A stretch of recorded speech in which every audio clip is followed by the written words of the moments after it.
Hi எல்லாருக்கும் வணக்கம். இன்னைக்கான குக்கிங் எபிசோடில் restaurant style butter mushroom gravy.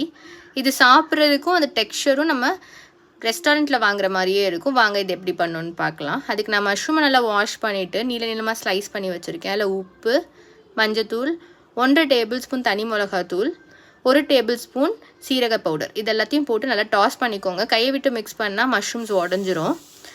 இதெல்லாம் கோட் ஆனதுக்கப்புறம் ஒரு 1 hour அப்படியே ஓரமாக எடுத்து வச்சுருங்க. இப்போ ஒரு பேனில் நம்ம பட்டர் ஆட் பண்ணிவிட்டு நம்ம மிக்ஸ் பண்ணி வச்சுருந்த இந்த மஷ்ரூம்ஸையும் அதில் ஆட் பண்ணிடலாம். ஆட் பண்ணிவிட்டு இதை நல்லா வதக்கணும். இதில் நிறைய தண்ணி வரும், ஸோ அதனால் நல்லா வதக்கி எடுத்துடலாம். இந்த அளவுக்கு நல்லா வெந்ததுக்கப்புறம் அடுப்பை ஆஃப் பண்ணிடலாம். இப்போ நம்ம கிரேவி ரெடி பண்ணிடலாம். அதுக்கு ஒரு பேனில் ஆயில் அண்ட் பட்டர் ஆட் பண்ணிவிட்டு 1 டேபிள் ஸ்பூன் பெருஞ்சீரகம், 4-5 கிராம்பு, ஒரு மராத்தி மூக்கி, அப்புறம் ஒரு பிரியாணி இலை, 2 பெரிய வெங்காயத்தை குட்டி குட்டியாக கட் பண்ணி அதையும் ஆட் பண்ணியிருக்கேன். இதை நல்லா வதங்கினதுக்கப்புறம் உப்பு போட்டுக்கலாம். 1/2 டேபிள் ஸ்பூன் இஞ்சி பூண்டு பேஸ்ட்.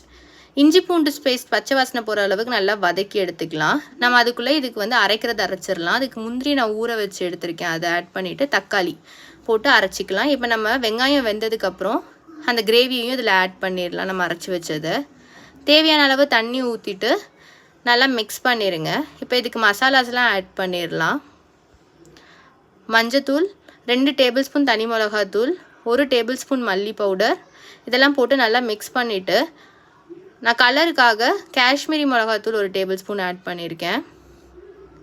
இதெல்லாம் போட்டு நல்லா மிக்ஸ் பண்ணிடுங்க. இது ஓரளவுக்கு நல்லா பாயில் வந்ததுக்கப்புறம் நம்ம க்ளோஸ் பண்ணி ஒரு 10 to 15 minutes குக் பண்ணி எடுத்துடலாம்.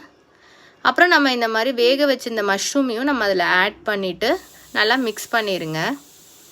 மஷ்ரூம் ஆட் பண்ணதுக்கப்புறம் ஒரு 5 minutes குக் ஆனால் போதும். க்ளோஸ் பண்ணி ஒரு 5 minutes குக் பண்ணி எடுத்துருங்க. அதுக்கப்புறம் அது மேலே கஸ்தூரி மேத்தி மட்டும் லைட்டாக ஸ்ப்ரிங்கிள் பண்ணிவிட்டு சர்வ் பண்ணிங்கன்னா ரொம்ப டேஸ்டியாக இருக்கும். கண்டிப்பாக ட்ரை பண்ணி பாருங்கள். இந்த மாதிரி மோர் வீடியோஸ்க்கு சப்ஸ்கிரைப் பண்ணி வச்சுக்கோங்க. தேங்க்யூ, பாய்.